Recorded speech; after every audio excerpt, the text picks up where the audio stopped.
नमस्कार, हिमाचल दस्तक टीवी में आपका स्वागत है। मैं शकील कुरैशी आपके साथ इस बुलेटिन में जुड़ा हूं।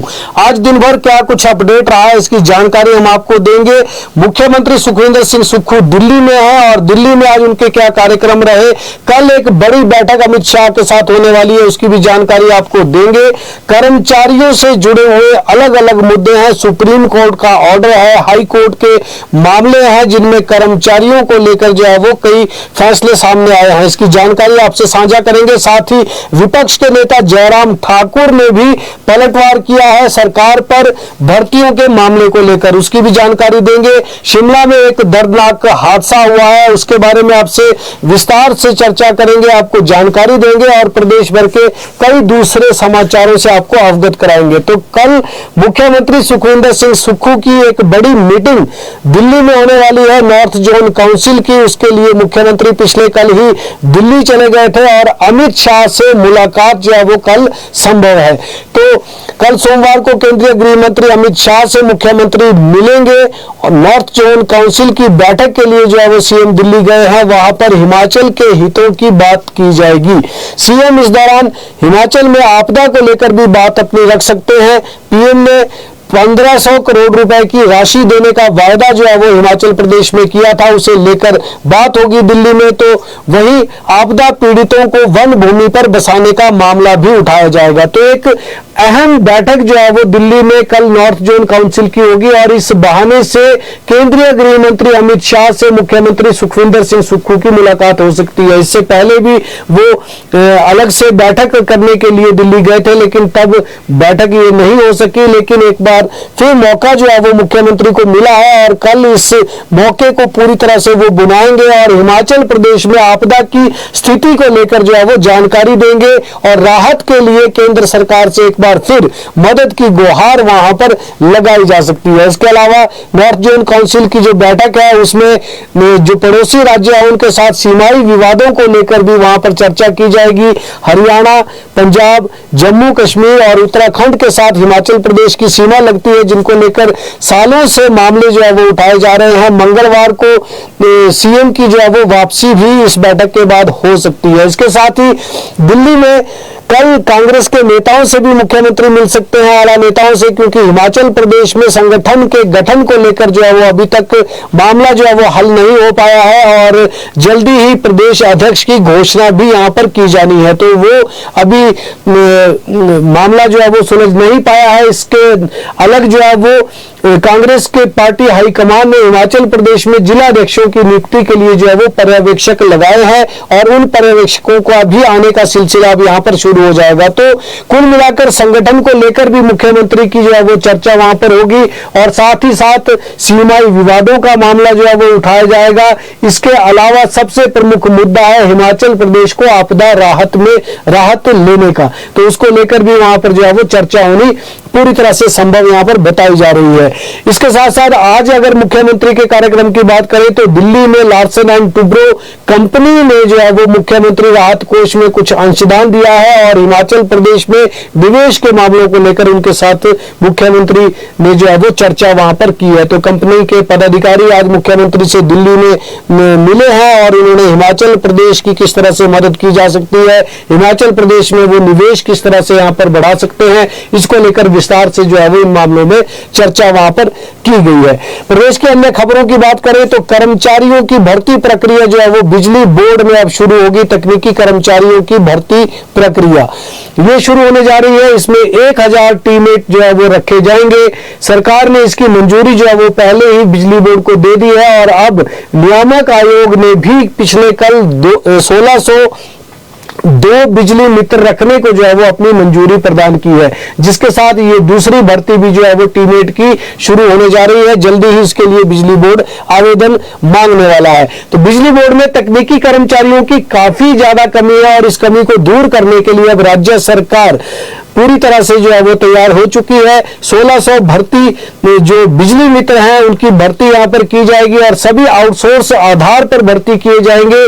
जो राज्य का इलेक्ट्रॉनिक डेवलपमेंट कॉर्पोरेशन है उनके माध्यम से ये आउटसोर्स पर भर्ती होगी और मासिक मानदेय जो है वो 10,000 रुपए की जो है वो वहां पर दिया जाएगा। तो 10,000 रुपए इन बिजली मित्रों को जो है वो मिलेंगे। लेकिन दूसरी तरफ, एक तरफ जब सरकार ये बिजली बोर्ड में आउटसोर्स आधार पर भर्तियां करने जा रही है, लेकिन दूसरी तरफ विपक्ष के नेता जयराम ठाकुर का आज एक बयान आया है। उन्होंने कहा कि 58 साल की पक्की नौकरी का वायदा जो है वो प्रदेश में कांग्रेस पार्टी ने किया था आम जनता के साथ, युवाओं के साथ चुनाव से पहले। लेकिन ये 58 साल वाली जो नौकरी है ये नहीं मिल रही है, बल्कि आउटसोर्स पे भर्तियां करने के लिए जो है वो सरकार लगी हुई है, जो कि युवाओं के साथ भद्दा मजाक है। उन्होंने ये भी कहा कि एक तरफ जो है वो आउटसोर्स की भर्तियों से जो है वो ये विभागों में या बोर्ड कॉर्पोरेशंस में जो है वो कमी को दूर किया जा रहा है, दूसरी तरफ सरकार जो है वो जो भी भर्तियां कर रही है वो ट्रेनी भर्ती यहां पर कर रही है। तो ऐसे में ये सरकार पर जो है वो कई तरह के सवाल जयराम ठाकुर ने भी उठाए हैं। वहीं कंप्यूटर ऑपरेटरों को आज झटका लगाया। आपको बता दें, बिजली बोर्ड में तैनात कंप्यूटर ऑपरेटरों की नियुक्ति के दिन से नियमित करने की मांग को प्रदेश उच्च न्यायालय ने खारिज कर दिया है। न्यायाधीश ज्योत्सना रिवाल दुआ की अदालत ने पाया कि याचिकाकर्ताओं ने अपनी मांग को उठाने में बहुत विलंब किया। इस पर देरी और निष्क्रियता सिद्धांत जो है वो लागू होता है। ऐसे में मामले को खारिज कर दिया गया है। याचिकाकर्ताओं ने खुद ही अनुबंध सेवा को अपनाया था, तो ये मामला जो है वो यहाँ पर क्लियर हो गया है। वहीं टीजीटी मेडिकल, नॉन मेडिकल परीक्षा का शेड्यूल जारी हुआ है। हिमाचल प्रदेश राज्य चयन आयोग ने टीजीटी मेडिकल पोस्ट कोड 25002 और TGT non medical post code 25003 के पदों को भरने के लिए आयोजित की जाने वाली कंप्यूटर आधारित परीक्षा का शेड्यूल जो है वो जारी कर दिया है। आयोग के सचिव डॉक्टर विक्रम महाजन ने बताया कि टीजीटी मेडिकल की परीक्षा 15 दिसंबर से 17 दिसंबर तक आयोजित की जाएगी, जबकि टीजीटी नॉन मेडिकल की परीक्षा 25 दिसंबर से 27 दिसंबर तक ली जाएगी। उन्होंने बताया कि रोल नंबर और एडमिट कार्ड डाउनलोड करने के लिए परीक्षा से एक सप्ताह पहले आयोग की वेबसाइट पर लिंक डाला जाएगा, जिससे सभी उम्मीदवार अपना रोल नंबर एवं एडमिट कार्ड डाउनलोड कर सकेंगे। कर्मचारी रिटायरमेंट पर सुप्रीम ऑर्डर एक आया है सुप्रीम कोर्ट का। आपको बता दें, शिक्षा विभाग में 58 साल नौकरी पूरी करने वाले चतुर्थ श्रेणी कर्मचारी सुप्रीम कोर्ट के निर्णय के बाद रिटायर होंगे। अब उच्च शिक्षा विभाग ने इस पर जो है वो निर्देश जारी कर दिए हैं। जिन कर्मचारियों को एक्सटेंशन दी गई थी उन सभी को तुरंत जो है वो हटाया जाएगा। उच्च शिक्षा उपनिदेशकों को निर्देश जारी कर ऐसे मामलों पर कड़ाई से पालन करने को कहा गया है। उपनिदेशकों को जल्द से जल्द रिपोर्ट निदेशालय भेजने को इस संबंध में कहा है। आपको बता दें कि 58 साल की नौकरी जो है वो चतुर्थ श्रेणी कर्मचारियों की, इस पर हाई कोर्ट का फैसला आया था, लेकिन सुप्रीम कोर्ट में ये मामला गया और वहां से अब ये जो 58 साल की नौकरी है इस पर जो भी आदेश हाई कोर्ट से आया था उसे खारिज कर दिया गया है। तो ऐसे में अब उच्च शिक्षा विभाग से चतुर्थ श्रेणी कर्मचारी जिनका सेवा काल और आगे बढ़ा दिया गया था उन्हें अब बाहर का रास्ता दिखा दिया जाएगा। हिमाचल प्रदेश में पंचायती राज संस्थाओं के चुनाव को लेकर जो है वो बड़ी जद्दोजहद चल रही है, कश्मकश चल रही है राज्य के चुनाव आयोग के बीच में, राज्य सरकार के बीच में। तो ऐसे में मामला जो है वो हाई कोर्ट में पहुंच गया है। तो हाई कोर्ट में एक जनहित याचिका पंचायत चुनाव को लेकर जो है वो दर्ज करवाई गई है। मुख्य न्यायाधीश गुरमीत सिंह संधावालिया और न्यायाधीश जियालाल भारद्वाज की खंडपीठ के समक्ष मामले को कल यानी सोमवार के दिन जो है वो सूचीबद्ध किया गया है। याचिका में कोर्ट से हस्तक्षेप करके पूरे प्रदेश में तय समय पर चुनाव करवाने की अपील की गई है। इस पर सोमवार को अदालत में चर्चा होगी और इस पर आगे अदालत क्या रुख अपनाती है वो देखना जो है वो लाजमी होगा। आपको बता दें कि हिमाचल प्रदेश में वैसे पंचायती राज संस्थाओं के चुनाव जो है वो जनवरी महीने में 23 तारीख तक जो है वो करवाने बिल्कुल होने यहाँ पर जरूरी चाहिए, क्योंकि नियम इस तरह के बने हुए हैं और उन नियमों के तहत 23 जनवरी जो है वो उसकी आखिरी डेट रखी गई है। लेकिन फिलहाल प्रदेश में आपदा राहत और आपदा से हुए नुकसान को देखते हुए राज्य सरकार इसमें कुछ अभी फिलहाल जो है वो पंचायतों के पुनर्गठन की तरफ जो है वो बढ़ रही है। तो पंचायतों के पुनर्गठन पर 15 दिनों में जवाब मांगा गया है। इसके बाद तय होगा कि हिमाचल प्रदेश में यहाँ पर सरकार जो है वो पंचायती राज संस्थाओं के चुनाव घोषित करवाती है या फिर अभी जो है वो इस पर थोड़ा विलंब हो सकता है। लेकिन दूसरी तरफ अब मामला एक जनहित याचिका के रूप में प्रदेश उच्च न्यायालय में चला गया है और उच्च न्यायालय इस पर कल सोमवार को सुनवाई करने वाला है। तो अब देखना होगा कि इसके बाद इसमें क्या फैसला होता है। वहीं नौकरी के नाम पर ठगी हुई है। विदेश में नौकरी लगवाने के नाम पर शिमला में एक युवक से जो है वो 1 लाख की ठगी यहां पर कर दी गई है। पुलिस को दी शिकायत में पीड़ित युवक ने बताया कि उनके साथ अभिषेक चौधरी, प्रीतपाल सिंह और अन्य लोगों ने धोखाधड़ी की है। आरोपियों ने उसे विदेश भेजने का लालच दिया, उसे विश्वास दिलाया कि वे सभी कागजी प्रक्रिया पूरी करवा देंगे और जल्दी ही उसका वीजा जो है वो लगवा दिया जाएगा। इस पर इस विश्वास में आकर जो है वो उसने अलग अलग किस्तों में कुल 1 लाख रुपए की राशि जो है वो आरोपियों को दे दी।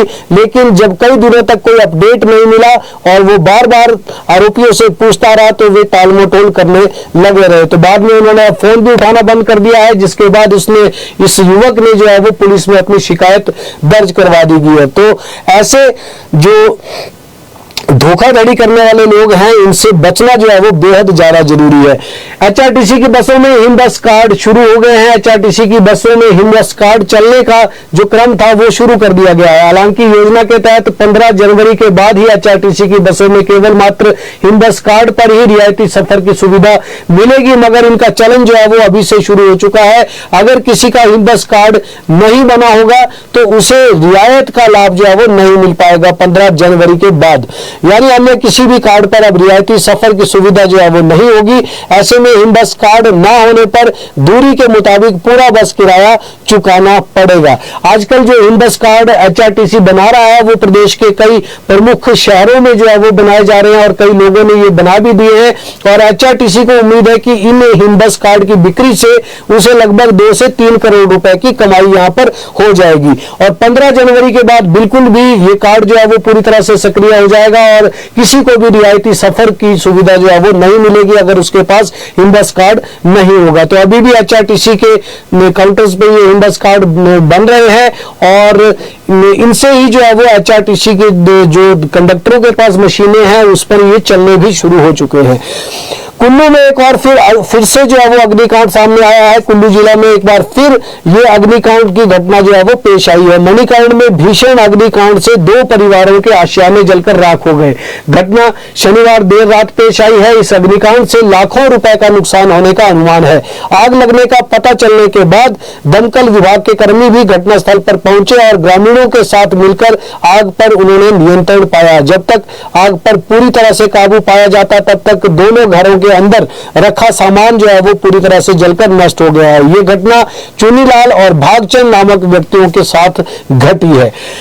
बेटे के लिए एक मां चिट्टा ला रही थी, एक बड़ी खबर है जिसमें मां को पुलिस ने गिरफ्तार कर लिया है। तो हिमाचल में चिट्टा ने कई घर बर्बाद कर दिए हैं। एक नया मामला इसमें सामने आया है जिसमें बेटे के लिए उसकी मां चिट्टा खरीद कर जो है वो ला रही थी, जिसे पुलिस ने गिरफ्तार कर लिया है।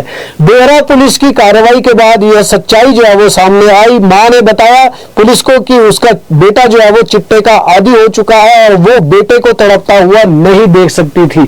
ऐसे में उसने पंजाब से जो है वो चिट्टा लेकर वो आई और 10,000 रुपए का चिट्टा बेटे की शांति के लिए जो है वो लेकर वहां से आई थी कि बेटा उसका ठीक हो जाए। चिट्टा लेने के बाद पुलिस ने मामला इसमें दर्ज कर लिया है और आगामी कार्रवाई शुरू कर दी है। एक मां को आज जो है वो बच्चे के लिए चिट्टा लेकर आना पड़ रहा है। एक बहुत बड़ी एक घटना है, बड़ा मामला है कि हिमाचल प्रदेश में इस तरह से भी युवा जो है वो बर्बाद हो रहे हैं। हालांकि पिछले कल हिमाचल प्रदेश में सरकार ने एक बड़ा अभियान चिट्टे के खिलाफ छेड़ा है और चिट्टा तस्करों को यहां से खदेड़ने के लिए जो है वो सरकार पूरी तरह से गंभीरता से लगी हुई है। लेकिन अभी भी कुछ एक ऐसे मामले हैं जिसमें युवा वर्ग जो है वो चिट्टे का आदी बन चुका है और अब परिवार के लोगों को उन्हें चिट्टा लाकर देना पड़ रहा है ताकि वो पूरी तरह से ठीक रह सके। तो ऐसे मामलों में जो है वो अब सरकार भी जो है वो पूरी तरह से अपनी कोशिशें कर रही है, लेकिन समाज को भी इसमें अपना पूरा उत्तरदायित्व निभाना होगा और ऐसे तस्करों को हिमाचल प्रदेश से खदेड़ना बेहद ज्यादा जरूरी है, जो कि हिमाचल प्रदेश के लिए नासूर की तरह हो चुके हैं। आज एक दुर्घटना शिमला के संजौली थाना के तहत चलौंठी में पेश आई है। रविवार को एक दिल दहला देने वाली घटना ये सामने आई है। हालांकि बताया जा रहा है कि यहाँ एक निजी रेस्टोरेंट के समीप मासूम बच्चा कार की चपेट में आ गया, लेकिन पुलिस इसकी अभी तक पुष्टि नहीं कर रही है। प्रत्यक्षदर्शियों के अनुसार क्रेटा कार थी जो कि ढली की ओर से जो है वो शिमला की तरफ आ रही थी और अचानक वो नियंत्रण खो बैठी। इस टक्कर की चपेट में जो कार की टक्कर लगी उस बच्चे को, उस चपेट में आने से सड़क किनारे मौजूद 4 से 5 साल का ये मासूम बच्चा बताया जा रहा है, जिसकी मौके पर ही जो है वो मौत हो गई है। तो पुलिस अभी मौके पर है, छानबीन इस मामले की चल रही है। घटना गाड़ी की टक्कर लगने से हुई है, ये अभी तक जो है वो इस पर संशय कायम है, क्योंकि पुलिस की तरफ से किसी भी तरह की पुष्टि अभी फिलहाल नहीं की गई है। लेकिन मामला बड़ा संगीन है, बड़ा गंभीर है कि एक नन्हा सा छोटा बच्चा जो है वो इस तरह से मौत का शिकार आज हो गया है। ढांक से गिरकर एक युवक की मौत का समाचार है। चंबा में एक युवक की ढांक से गिरकर मौत हो गई है। मृतक की पहचान चनालू राम निवासी गांव धारणा के रूप में हुई है। जानकारी के अनुसार युवक रोजाना की तरह मजदूरी करने के बाद घर को वापस लौट रहा था। इस बीच रास्ते में पांव फिसलने के कारण वो ढांक से नीचे लुढ़क गया। इस हादसे में उसकी मौके पर ही जो है वो मौत हो गई। हादसे की सूचना मिलते ही परिजन मौके पर पहुंचे और इसकी जानकारी पुलिस को उन्होंने दी है। तो इसमें घटनास्थल पर जो भी पुलिस को मिला है उसकी छानबीन वहां पर की जा रही है। अब प्रदेश के मौसम की बात करें तो सूखी ठंड जो है वो और बढ़ने वाली है।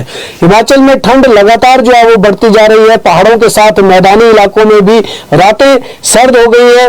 राज्य के ऊना, कांगड़ा, हमीरपुर, बिलासपुर, सोलन की रातें जो है वो शिमला से ज्यादा ठंडी रिकॉर्ड की गई है। शिमला में इतनी ज्यादा नहीं है, बल्कि इन दूसरे जिलों में जो है वो जो प्लेन इलाके हैं हिमाचल प्रदेश के, वहां पर इस वक्त ज्यादा प्रकोप सुबह और शाम की ठंड का चल रहा है। हालांकि प्रदेश में 23 नवंबर तक मौसम साफ बना रहने का पूर्वानुमान लगाया जा रहा है, मगर इस दौरान भी न्यूनतम तापमान में गिरावट आने की संभावना जताई जा रही है। ऐसे में प्रदेश की जनता को आगामी दिनों के दौरान भी सूखी ठंड की मार झेलनी पड़ेगी। अभी प्रदेश के केलांग, ताबो, कुकमसेरी और समदो में तापमान -डिग्री में दर्ज किया जा रहा है, जबकि कल्पा, मनाली और भुंतर का तापमान 0 डिग्री की ओर बढ़ता जा रहा है। तो प्रदेश में इस वक्त सूखी ठंड से आम जनता परेशान है, क्योंकि ड्राइनेस जो है वो काफी ज्यादा बढ़ रही है। अभी नमी की बेहद ज्यादा जरूरत है और यही उम्मीद सभी कर रहे हैं कि बारिश जल्द से जल्द हो जाए, जिससे ये कई तरह की बीमारियां भी इस सूखी ठंड से हो जाती है। तो अगर बारिश होगी तो उससे नमी आएगी और वातावरण में जो है वो नमी आने से फिर इस तरह की बीमारियों को झेलने से भी लोग जो है वो बच सकेंगे। लेकिन फिलहाल 23 तारीख तक मौसम इसी तरह का बना रहेगा और ठंड और ज्यादा जो है वो यहाँ पर बढ़नी शुरू हो जाएगी। तो फिलहाल इस बुलेटिन में इतना ही। कल शाम ठीक 6 बजे दोबारा आपसे मिलेंगे। तब तक के लिए इजाजत दे। देखते और पढ़ते रहे हिमाचल दस्तक।